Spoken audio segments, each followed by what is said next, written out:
Good morning, virtual students. I'm going to go over your research assignment. So in your announcement for today, you just want to make sure that you click on the virtual option so that you are on the right assignment. Okay, so you're going to research a topic related to To Kill a Mockingbird in some way. You'll need to write out key facts and find at least 3 pictures associated with your topic. You'll need to cite everything that you take from the internet, so you will need to have a works cited page in your presentation. It's up to you how you organize it, so you could use like Prezi, PowerPoint, slides, any presentation tool that you want. But you need to include key people, important events, significant timeline or dates, and interesting facts associated with your topic. You need to have a minimum of 3 different sources, and you will include those on a works cited page. And then you will also need to attend class via Zoom to watch your classmates' presentations, although you don't have to present. So in class, they each get assigned one topic. For you all, since most of you said that you wanted to work independently, those of you that I heard from, I'm just going to let you pick your topic out of our list. And then just to avoid having, 3 groups talk about the Great Depression, I'm not going to have you guys present in class. The in-person students get presentation points on the rubric, and you guys will get participation points on the rubric. So did you call into Zoom, and were you, watching the presentations? That is going to be, let me look at my calendar. It'll be Tuesday the 20th that we'll do that. So it'll probably be like 8 o'clock or so that we'll start those. So I will send out the Zoom link and everything in the next day or two so that you have it ahead of time and know the times and everything. But you will need to Zoom in for those, and I will record them as well. So if there is an issue where, internet goes down, you're at a doctor's appointment, something happens, then there will be an option for you to view them separately to earn those points as well. Okay, so you can select from any of these topics. So your first choice is the Great Depression. If you choose the Great Depression, you want to include information like the causes, the effects, what American life was like during the Great Depression. Jim Crow laws is your next option. If you want to do Jim Crow laws, you would want to talk about the purpose of the laws, the effects, some examples, and the legacy, sort of like where that has led to.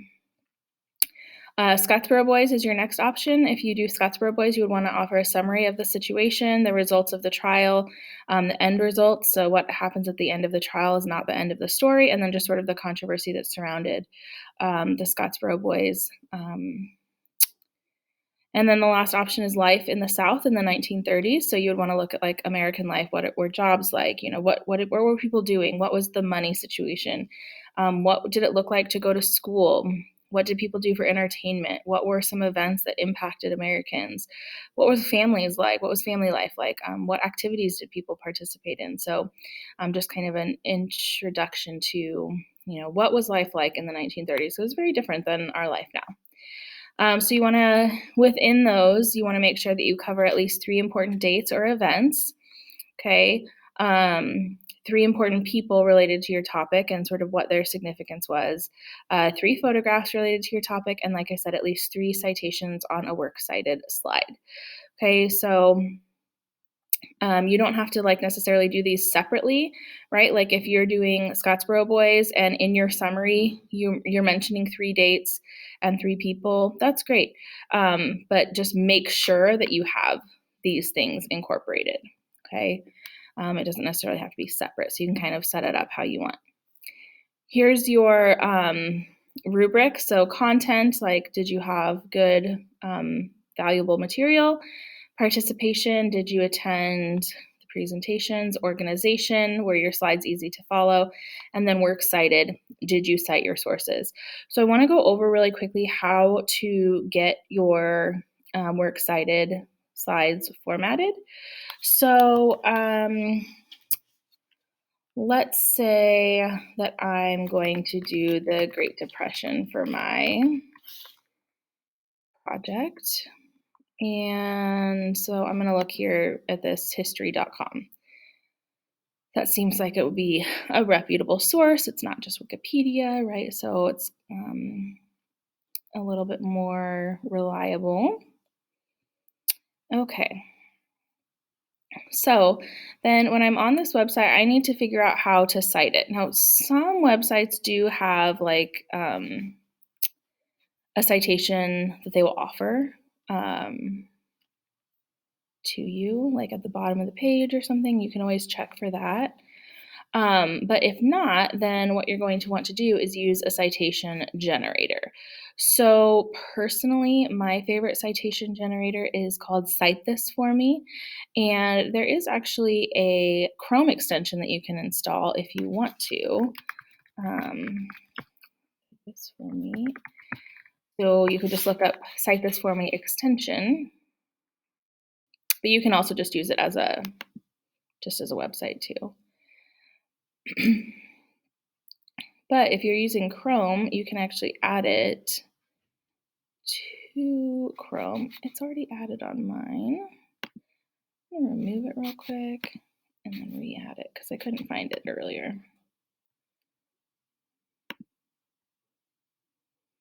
So you would just click add to Chrome and then say add extension. And then it would show up here in your toolbar.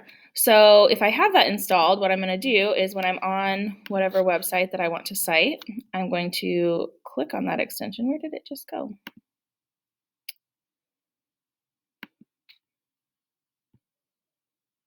Here we go. Cite This For Me. So I'm going to click on Cite This For Me. And it's going to pull up a citation. Lawyer, right? Oh, she's not a lawyer? She's just loud. Okay, there's an ad playing somewhere. Here it is. Okay. Threatening legal action. Okay. So love that when they pop up like that. Okay, so you want to make sure that you're on MLA and not APA. Oh my goodness. There we go. Okay. By fast riches, many Americans went wild in the 1920s. There are so many ads. Okay, hopefully that's the last one. So you want to make sure that you're clicked on MLA, and then you can see it has already made your citation for you. You just click and copy, and then you can paste it into your works cited page. If you don't want to install the extension, then what you would want to do is just copy and paste the link, and then you could use Cite This For Me. You could also use EasyBib, EASYBIB. I think EasyBib, I don't know, they just have a lot of ads and stuff now, so I like Cite This For Me better, but you can use whichever one you want. I think there's also another one called BibMe, BIBME. But basically to do, if you just want to do it through the website, you click on citation style, make sure you change that to MLA.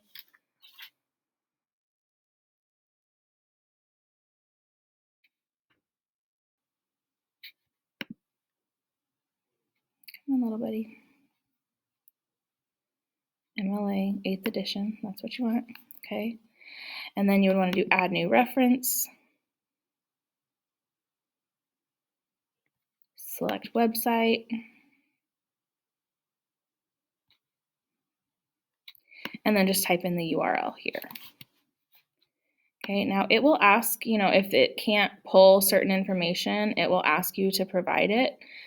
So here it'll say like, is this your website? You say yes, let's cite that. And then it will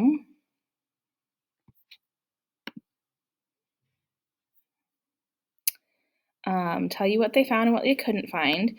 The thing with citations is that you find as much information as you can, but if you can't find something, that's okay. So like it says that they can't find the authors. And if you looked at that website, I already closed it, but it's because the authors were like the history.com editors. So that's okay. Sometimes you just won't have the author listed. You want to provide as much information as you can. And then you just hit complete citation. And then you can copy and paste that citation just like you did with the other one. So you want to copy the bibliography citation, not the in-text. So you would just do copy and then paste it directly into your works cited slide. So that is how you will do that works cited. If you have any questions about it, you can of course just shoot me an email And if you have any other questions about the assignment as well, let me know. Otherwise, have a great day.